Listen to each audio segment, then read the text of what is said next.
یا اللہ، یا محمد، یا علی، یا فاطمہ، یا حسن، یا حسین، یا وارث، اللہم صلی علی محمد وعلی آل محمد وبارک وسلم۔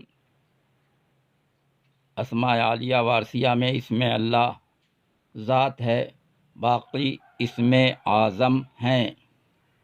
سورت کا نام اسم اعظم ہے۔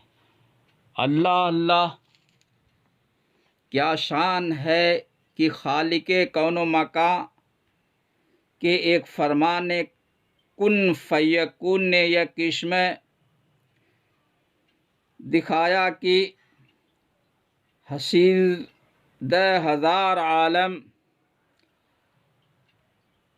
خلوت عدم سے جلوت عدم میں آیا، باوجود یہ کہ جملہ مخلوق اپنی سیرت میں فرد اور صورت میں بے نظیر ہے، مگر یہ مسلمہ ہے کہ انسان صنعت الہی کی مخصوص اور مکمل تصویر ہے، بمصداق لقد خلقنا الانسان فی احسن تقویم۔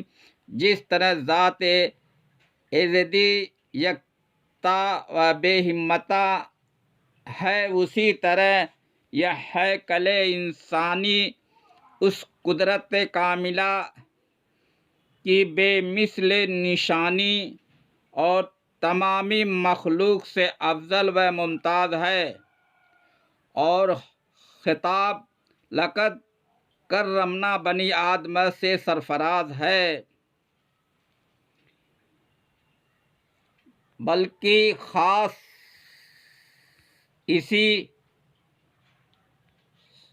مستحق کا یہ شرف ہے کہ حضرت احدیت نے اپنے ید قدرت سے خمیر کیا، اور اس کی صنعت بے عدل نے ایسا شکیل و جمیل مجسمہ تعمیر فرمایا جو بلحاظ آب و گل بظاہر تیرہ و تاریک ضرور ہے، مگر در حقیقت انوار قدسی سے پرنور اور اسرار الہیہ سے معمور ہے، حتیٰ کہ سانع با کمال نے ونفخت فیہ من روحی کا مقتدر اعزاز اور فی انفسکم افلا تبصرون کا مخصوص امتیاز مرحمت فرما کر حسین مجسمہ کو تمام عالم و عالمیان سے ایسا برگزیدہ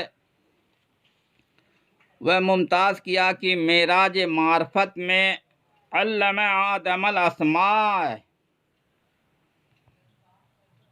کی دولت لا زوال ودیت ہو، اور سرکار احدیت سے اس خاک کے پتلے نے خلیفۃ اللہ کا پاک اور مقدس خطاب پایا، اور ذات واجب الوجود کا آئینہ اور اس کی صفات غیر محدود کا مظہر عتم ہوا۔ اس نے باوجود نام و نشان ہونے کے یہ شان دکھائی کہ صورت آدم میں جلوہ نمائی فرمائی۔ اگر یہ وجود خالی رموز حقیقت کا آئینہ اور علوم معرفت کا گنجینہ نہ ہوتا، اس کے آگے مخلوق قدسی سرشست سر تسلیم خم نہ کرتی، اور ابو البشر آدم مسجود ملائک نہ ہوتے، بقول حضرت فرید الدین عطار علیہ الرحمہ، گر نہ بودے ذات حق اندر وجود، آب و گل را کے ملک کر دے سجود۔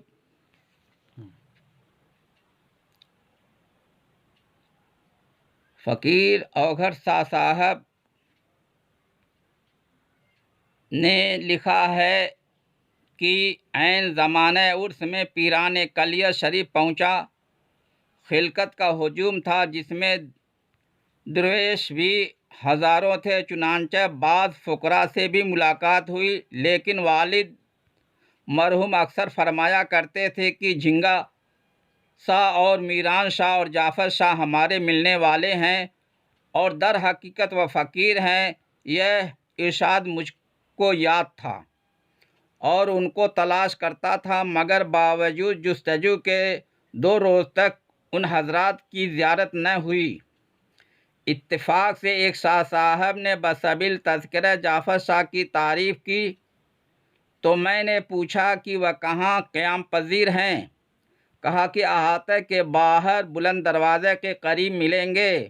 میں نے وہاں جا کر تلاش کیا تو دیکھا کہ ایک درویش دھونی رمائے بوریے بچھائے بیٹھے ہیں۔ میں نے شرف نیاز حاصل کیا تو مخاطب ہو کر فرمایا کہ آؤ، تم شمس الدین کے بیٹے ہو، وہ ہمارا یار تھا، اب ایسے فقیر نہیں ملتے۔ اور پھر یہ بھی فرمایا کہ تم فقیر حاجی صاحب کے ہو۔ میں نے کہا جی ہاں۔ فرمایا کہ اس وقت ہندوستان میں وہ آفتاب ہیں، اس وقت ہندوستان میں وہ آفتاب ہیں۔ پھر خود ہی فرمایا کہ میران شاہ سے بھی ملے۔ میں نے عرض کیا ابھی نہیں۔ فرمایا اچھا ٹھہرو، اور ایک چلم میں چرس بھروا کر منگائی اور مجھ سے کہا کہ دم لگاؤ۔ میں نے انکار کیا، مگر شاہ صاحب نے جب اصرار کیا تو میں نے عرض کیا کہ اسی صورت میں آ کر فرمائیے، جس کو میں نے پہچانا ہے تو پی لوں گا۔ یہ سن کر وہ ہنسے اور فرمایا تم ضرور شمس الدین کے بیٹے ہو، اچھا جاؤ۔ وہ میران شاہ بیٹھے ہیں، ان کے اشارے کے مطابق وہاں گیا تو یہ دیکھا کہ ایک صاحب پنجابی کرتا اور 4 کلی کی مخملی ٹوپی پہنے اور پنجابی لنگی باندھے، داڑھی چڑھائے اس طرح بستر پر متمکن ہیں کہ کسی کو فقیر ہونے کا گمان بھی نہیں ہو سکتا۔ میں نے نہایت ادب سے سلام کیا تو بکمال جوش محبت جواب سلام دیا اور میری حالت پوچھ کر فرمایا شمس الدین نے جس روز یہ غزل لکھی تھی، کہوں رتبہ اعلیٰ علاء الدین صابر کا، اس روز ہم یہیں تھے۔ فیضان حضرت صابر سے وہ فقیر ہوئے، ورنہ مشائخ تھے۔ پھر ریاضت و مجاہدات کا ذکر آیا تو اس سلسلے میں فرمایا کہ ذاکر و شاغل ہونا بھی خدا شناسی کے لیے بہترین طریقہ ہے۔ جو مسافر راہ طلب کا رفیق ہوتا ہے، مگر اے عزیز فقر اور چیز ہے جس کی یافت ریاضت و مجاہدات پر موقوف نہیں ہے، بلکہ اس کا حصول عنایت وہبی اور اشارت پیشوا پر محمول ہے۔ تم کو کیا سمجھاؤں، تم فقیر کے بیٹے اور ایسے لاسانی فقیر کے دست گرفتہ ہو دنیا میں جس کا مثل و نظیر نہیں۔ پھر کچھ عرصے کے بعد فرمایا کہ جاؤ جھنگا شاہ سے مل آؤ، وہ بھی تمہارے باپ کے یار ہیں، اندر بیٹھے ہیں۔ میں تلاش کر کے جھنگا شاہ کے خدمت میں حاضر ہوا، چونکہ وہ نابینا تھے اس لیے بآواز سلام کیا۔ فرمایا کون؟ عرض کیا اوگھر شاہ۔ پوچھا کہاں کے رہنے والے ہو؟ میں نے کہا بچرائیوں کا۔ فرمایا شمس الدین کو جانتے ہو؟ عرض کیا انہی کا بدنام کنندہ بیٹا ہوں۔ ارشاد ہوا کہ مرید کسی کے ہو؟ میں نے سرکار عالم پناہ کا نام نامی لیا تو فرمایا پیر تو بڑا پایا، اول تو سید، دوسرے فقیر، ایسے کہ آج ان کے سوا کوئی فقیر نہیں۔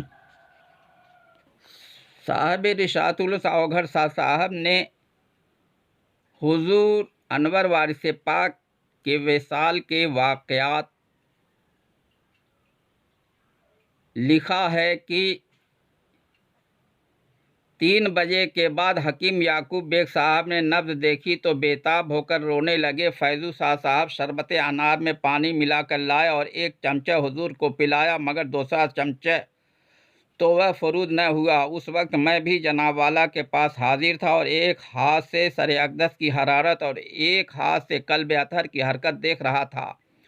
فیضو شاہ صاحب بھی قریب بیٹھے تھے اور شیدا میاں اور بابو کنہیا لال صاحب چہرے اقدس کے سامنے اور حافظ احمد شاہ صاحب پائیں کھڑے تھے اور تقریباً 50-60 حلقہ بگوش مؤدب اور خاموش استادہ تھے کہ ناگہاں سرکار عالم پناہ نے ایک سنگین سانس کھینچی اور قریب 15-20 منٹ کے بعد جب وہ باہر نکلی تو صاف طور پر دیکھا کہ وہ سانس برنگ سبز اور قبلہ عالم کی ہمشبی تھی۔ جو بھی حاضرین بوقت وصال موجود تھے ان سبھی نے صورت حضرت وارث پاک کا مشاہدہ کیا۔